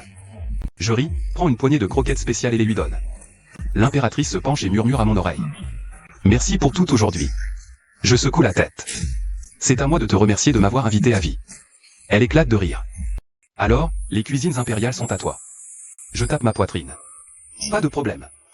Le banquet dure jusqu'à tard, les invités partent peu à peu. L'impératrice doit aussi rentrer au palais pour gérer l'après-guerre. En partant, elle murmure, notre rendez-vous au jardin impérial, une autre fois. J'acquiesce. De retour au manoir, il est déjà l'aube. Nalan Yanran me conduit à ma chambre, puis se retire. Assis seul sur le banc de pierre dans la cour, j'essaie d'ouvrir les yeux à nouveau. Sous la lune, la cour est paisible et belle. Les herbes spirituelles émettent une faible lueur dans la nuit. Je vois enfin le monde que je ne faisais que sentir, réel et vivant. Mais c'est trop lumineux. Je ferme les yeux, l'obscurité familière revient. Plus riche et clair qu'avant. C'est alors que le système parle. L'hôte est-il satisfait de la récompense finale? Je demande s'il savait depuis le début que cela arriverait. Le système se tait un moment, puis répond. Ce système existe pour aider l'hôte à trouver la voie qui lui convient le mieux. La voie est trouvée. Le système entre en veille. Réveillez-moi si besoin. Je remercie. Même s'il ne comprend peut-être pas, ma gratitude est réelle. Le lendemain, la vie semble normale, mais tout est différent. Je vais chaque jour aux cuisines impériales créer de nouveaux plats. Quand l'impératrice travaille, je reste à ses côtés. Parfois, en mode aveugle, j'observe son petit lapin spirituel. Le lapin est maintenant en pleine santé, vif. Les filles sombres ont disparu depuis longtemps. Nalan Yanran reste ma garde et servante. Mais maintenant, tout le monde à la capitale sait qu'elle est proche de l'empereur. Personne n'ose la négliger. Feng Ming est officiellement transférée au ministère des rites, chargée de préparer notre cérémonie de mariage. Elle s'épanouit dans ce travail, ravie. Zheng Juzong et Shu Moxian venaient souvent me rendre visite. L'un pour jouer aux échecs, l'autre pour boire un verre. Bien que je garde toujours les yeux fermés, il n'y prêtait aucune attention. Le vieux chien de ferme restait un vieux chien de ferme, à part manger et dormir. Parfois, il grognait, énervé par les taquineries de Shu Moxian. Mais il ne reprenait jamais sa vraie forme, disant qu'être un chien était plus heureux. Un mois plus tard, l'impératrice promulgua un édit officiel, me nommant prince Pingtian. Pour gouverner le pays avec elle. Lors de la lecture de l'édit, je faisais mijoter une soupe dans la cuisine. Quand l'eunuque porteur du décret m'a trouvé, je goûtais la soupe pour vérifier l'assaisonnement. Après avoir reçu le décret, j'ai continué à faire mijoter la soupe, l'eunuque était abasourdi. La cérémonie de mariage fut fixée 3 mois plus tard. Feng Ming était débordé, les pieds ne touchant jamais le sol. Nalan Yanran fut également mise à contribution pour aider. Je suis devenu la personne la plus oisive. Chaque jour, à part cuisiner, je promenais le chien. De temps en temps, je faisais une apparition à la cour impériale. Utilisant mon mode aveugle pour voir quel fonctionnaire avait de mauvaises intentions. Puis je les dénonçais d'un mot, les faisant transpirer à grosses gouttes. Le temps s'écoulait ainsi paisiblement. Jusqu'au jour où l'impératrice me demanda dans le cabinet impérial. Tu ne veux pas savoir ce que je voulais dire cette nuit-là. Je lui pelai une orange et répondis négligemment. Tu le diras quand tu voudras le dire. Elle resta silencieuse un moment, puis murmura doucement. En fait, je savais depuis longtemps que tu n'étais pas vraiment aveugle. Je ne savais juste pas ce que tu pouvais voir. Je sais aussi pour le système, car j'en ai un similaire. Mais le mien s'appelle système de formation d'impératrice. Sa mission est d'apprendre à être un bon empereur. Ma main pelant l'orange s'arrêta. Alors nous sommes collègues? Elle hocha la tête puis secoua la tête. Ton système est plus humain que le mien. Mon système ne donne que des missions de gouvernance. Et punit en cas d'échec. Je lui tendis l'orange en souriant. Alors à l'avenir, je t'aiderai à accomplir tes missions. Elle prit l'orange, son visage s'illumina d'un sourire. D'accord. Quelques jours plus tard, Nalan Yanran vint me voir. Elle me tendit un cahier relié. Maître, c'est une copie du journal. J'ai pensé que vous aimeriez peut-être le lire. Je pris le cahier et ouvris la première page. Dedans étaient écrites ses réflexions sur la première fois où je lui avais appris à manier l'épée. En feuilletant, c'était une collection de notes au jour le jour. Comment je cuisinais, promenais le chien, parlais avec les gens. Sous sa plume, j'étais comme un imbécile omnipotent. Toujours les yeux fermés, mais voyant plus clair que quiconque. Je refermai le cahier et le lui rendis. Très vivant, mais ne le refais plus. Elle hocha la tête, le visage rouge. Finalement, des nouvelles du frère de Feng Ming arrivèrent. Nous avions retrouvé l'enfant de cette année-là. Il était vivant, adopté par une famille de paysans. Maintenant, c'était un adolescent robuste. Feng Ming a fondu en larmes en revoyant son frère. Bien qu'inconnu, le jeune homme a accepté cette sœur. Je leur ai trouvé une maison dans la capitale. Feng Ming s'est investi encore plus dans son travail. Un jour, en jouant aux échecs, Zheng Juzong a soudain dit. La menace à la frontière est éliminée, grâce à ton avertissement. C'est alors que j'ai repensé au message sanglant vu dans la rue. Il avait tout prévu pour sauver la situation. Shu Moxian m'a appris que Wang Chan était devenu faux en prison. Il répétait sans cesse, impossible, impossible. J'ai juste secoué la tête. À quoi bon regretter maintenant? Le jour du mariage, la ville entière célébrait. Je portais la tenue de l'empereur, elle, la coiffe et la robe de phénix. Côte à côte, nous recevions les hommages du peuple. Elle m'a chuchoté. Stressé? Un peu. Moi encore plus. Après la cérémonie, nous sommes retournés au palais. Elle a retiré sa coiffe et a murmuré, tout ce chemin parcouru, c'était comme un rêve. Les yeux fermés, je percevais pourtant son expression. Alors j'ai répondu sérieusement, ce n'est pas un rêve, c'est la réalité. Et ça va durer. Elle s'est appuyée sur mon épaule et a fait pomme. Dehors, la pleine lune brillait, la voie lactée étincelante. Les jours ont continué ainsi. Chaque matin, je me levais pour préparer le petit déjeuner. Quand l'impératrice partait au conseil, je promenais le chien dans les jardins. Parfois, je donnais des conseils à Nalan Yanran pour l'escrime. Même sans épée, je voyais ses failles. Feng Ming venait souvent rapporter les suites du mariage. En vérité, la noce était finie, elle cherchait juste une excuse pour jouer. Zheng Juzong et Shu Moxian venaient toujours. L'un perdait toujours aux échecs, l'autre se saoulait.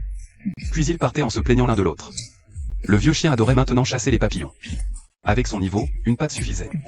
Mais il préférait galoper comme un chien ordinaire, pour revivre l'expérience. Souvent, j'ouvrais les yeux sur ce monde, puis les refermais vite.